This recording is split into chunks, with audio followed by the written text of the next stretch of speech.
Tax के बाद हमारे पास मैनेजर लॉगिन। तो मैनेजर लॉगिन के लिए भी सेम सिंपल वैसे ही कोड है कि कनेक्शन डॉट PHP की फ़ाइल इंक्लूड करवाई गई है और सबमिट $पोस्ट सबमिट की वैल्यू को सेट किया गया। अगर वो सेट होती है तो ये कोड एग्जीक्यूट होगा, ये वाला, ठीक है ना। और अगर नहीं होती तो ये एल्स वाला पार्ट जो है वो एग्जीक्यूट होगा। तो इसमें क्या किया गया अभी, ये कुछ वैल्यूज़ जो हैं इन वेरिएबल्स को साइन की गई हैं, सिलेक्ट किया गया। सिलेक्ट की क्यूरी लॉगिन करने के लिए हमेशा सिलेक्ट की क्यूरी इस्तेमाल होगी।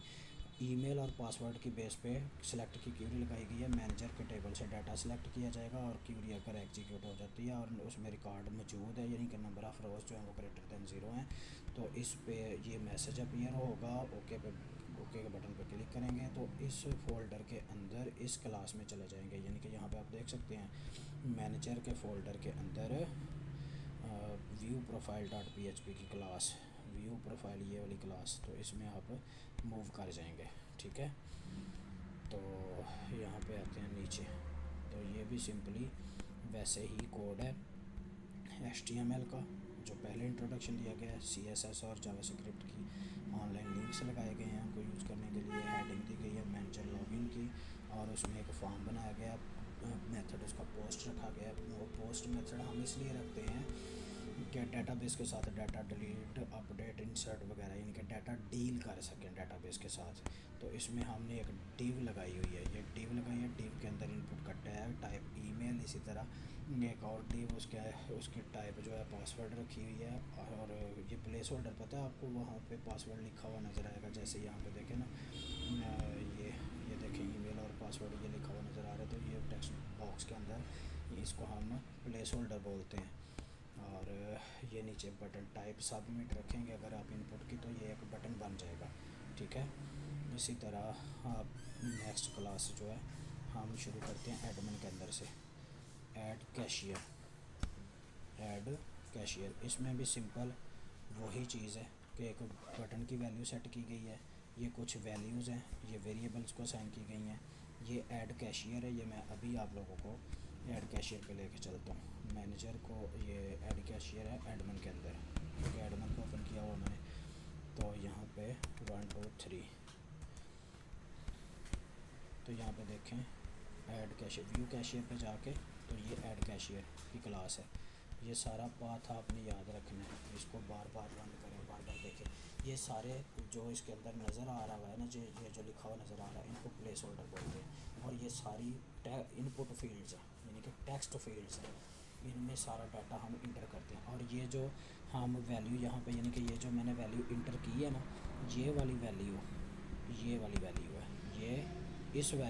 ये वैल्यू उसको रीड करती है, वहाँ से उसको रीड करके तो यहाँ पे इस वेरिएबल को असाइन करती है, ठीक है ना। ये सारी वैल्यूज़ वहाँ से रीड करके वैल्यू जो भी हम इंटर करते हैं उनको इन वेरिएबल्स में असाइन करती हैं और फिर ये इस क्यूरी के साथ डाटाबेस में जाती हैं या डाटाबेस से बाहर आती हैं, जैसे भी जो भी डाटाबेस के साथ डील होती हैं। तो यहाँ पे डाटाबेस के साथ डील करने के लिए क्यूरीज इस्तेमाल की जाती हैं।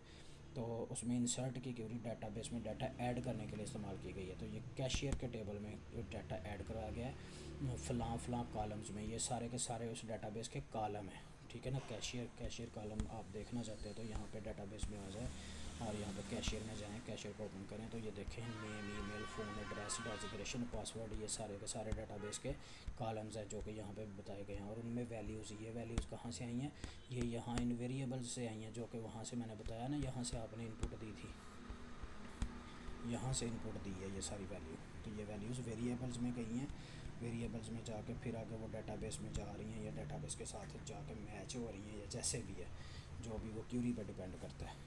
तो ये क्यूरी जो भी लगाई है इसको एग्जीक्यूट करवाया है। एग्जीक्यूट करवाने के बाद ये अलर्ट, ये मैसेज अपीयर हुआ है ओके के बटन पे, वहाँ पे जब क्लिक करते हैं तो उसके बाद व्यू कैशियर डॉट PHP की फ़ाइल पे मूव कर जाता है। और अगर ये क्यूरी इस तरह से काम नहीं करती, इसमें कोई ख़राबी है, कोई यानी कि डाटा वैलिड नहीं है या कुछ भी है ना, तो एल्स वाला पार्ट चलेगा, यानी कि इनवैलिड डाटा हमें शो होगा। और नीचे सिंपल वो फॉर्म बनाया गया जिसमें डिज़ाइन किया गया है HTML। तो वो HTML की वो डिज़ाइनिंग के लिए ये देखें इनपुट का टैग फॉर्म के अंदर इस्तेमाल किया गया है जिसमें टाइप टेक्स्ट रखी गई है, ठीक है। और प्लेस होल्डर कैशियर नेम, ये आपको इधर कैशियर नेम नज़र भी आ रहा होगा, ये देखें कैशियर नेम। तो इसी तरह बाकी भी सारी इनपुट जितनी भी हैं उन सब के लिए अलग अलग डिव, और डिव के अंदर इनपुट का टैग इस्तेमाल करके तो टाइप दी हुई है ईमेल, पासवर्ड वगैरह, ठीक है ना, फ़ोन वगैरह या टेक्स्ट वगैरह। टेक्स्ट होता है टेक्स्ट एरिया, टेक्स्ट लिखने के लिए। ये एड्रेस वगैरह, ये डेजिग्नेशन, ये सारा टेक्स्ट में लिखा गया। ये पासवर्ड में लिखा गया पासवर्ड। ये पासवर्ड आप टाइप पासवर्ड करते तो जो भी लिखते हैं वो हाइड हो जाता है, जैसे वो डॉट्स आ जाते हैं। ये देखें यहाँ पे पासवर्ड, और ये देखें जो भी लिखें वो डॉट्स में लिखा जाता है। तो ये पासवर्ड टाइप का कमाल है सारे का सारा। और यहाँ पे नीचे बटन टाइप सबमिट अगर आप करते हैं तो इस तरह का बटन बन जाता है। ये क्या है, बटन। और ये जो इधर कोड है ना कि आपने वैल्यू सेट की है सबमिट की, ये भी कमाल इसी चीज़ का कि ये उसी बटन की वैल्यू सेट की गई है, ठीक है ना। ये उसी बटन की वैल्यू सेट की है। अगर आप उस बटन पे क्लिक करते हैं तो ये कोड एग्जीक्यूट होता है, ठीक है ना। जो आपने डाटा वगैरह दिया होता है वो यहाँ से ही इन वेरिएबल्स में आता है। यहाँ से फिर क्यूरीज़ के थ्रू वो डील होता है, क्यूरीज़ एग्जीक्यूट होती हैं, फिर वो हमें रिस्पॉन्स देता है कि भाई वो ऐड हो गया कि नहीं ऐड हुआ, वो इनवैलिड है, जो भी है। तो ये इस तरह से सारा वर्क जो है वो परफॉर्म होता है। इसी तरह ऐड मैनेजर, ऐड कैशियर की तरह की ही क्लास है, सेम उसी तरह की क्लास है। इंसर्ट की क्यूरी लगी हुई है। और डैशबोर्ड ऑलरेडी हम पढ़ चुके हैं, ठीक है ना, सिंपल HTML का। और डिलीट कैशियर, डिलीट कैशियर में क्या भाई कि सब ये तो आपको पता है, कनेक्शन डॉट PHP की फ़ाइल इंक्लूड करवाई है डेटाबेस के साथ कनेक्शन करने के लिए। ये आईडी गेट आईडी, ये वैल्यू आईडी गेट करने की।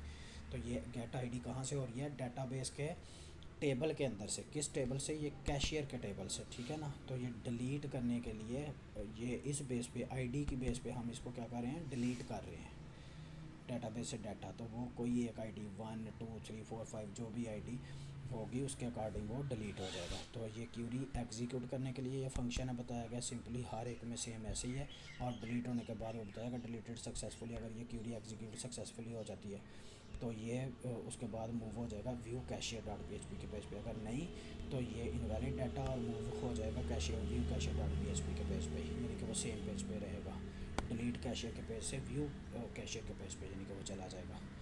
इसी तरह डिलीट मैनेजर का कोड भी सेम ऐसे ही है। इसी तरह अपडेट कैशियर का कोड मैं दिखा देता हूँ।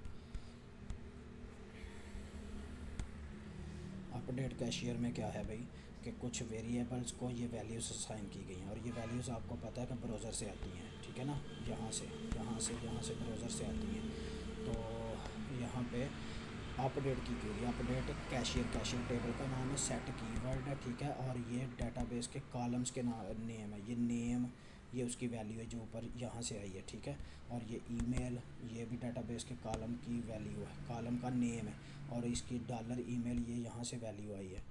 इसी तरह फ़ोन हो गया, एड्रेस हो गया, डेजिग्नेशन हो गया, ये सारे क्या हैं, डाटाबेस के नाम है। ये क्या हैं, डाटाबेस के टेबल के अंदर जो कॉलम है उनके नाम है। और डॉलर डेजिग्नेशन, ये जो साथ ही लिखा हुआ है, ये उसकी क्या है भाई, वैल्यू।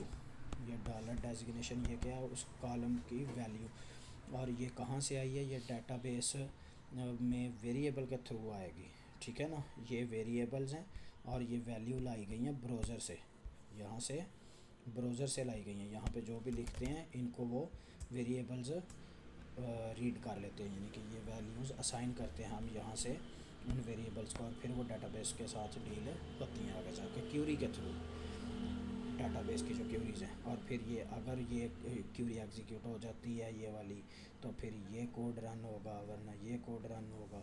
तो इस तरह से ही सारा मामला, ठीक है ना। एक ही तर्ज अमल पे होता है ये सारा कुछ, बस लॉजिक बनाने होते हैं कोड में। फ़न है जस्ट लॉजिक क्रिएट करना। और यहाँ पे सिलेक्ट किया गया डाटा कैशियर के टेबल से, और उसको देखा गया। उसके बाद वो क्यूरी एग्जीक्यूट हुई और डाटा वो फैच किया गया, जस्ट देखा गया कि वो डाटा अपडेट होने के बाद, यानी कि जो मामला है उसको उसने दिखाया कि डाटा जो है आपका भैया अपडेट हो गया हुआ है। तो यहाँ पे ये देखें, ये अपडेट कैशियर हेडिंग में शो हो रहा है।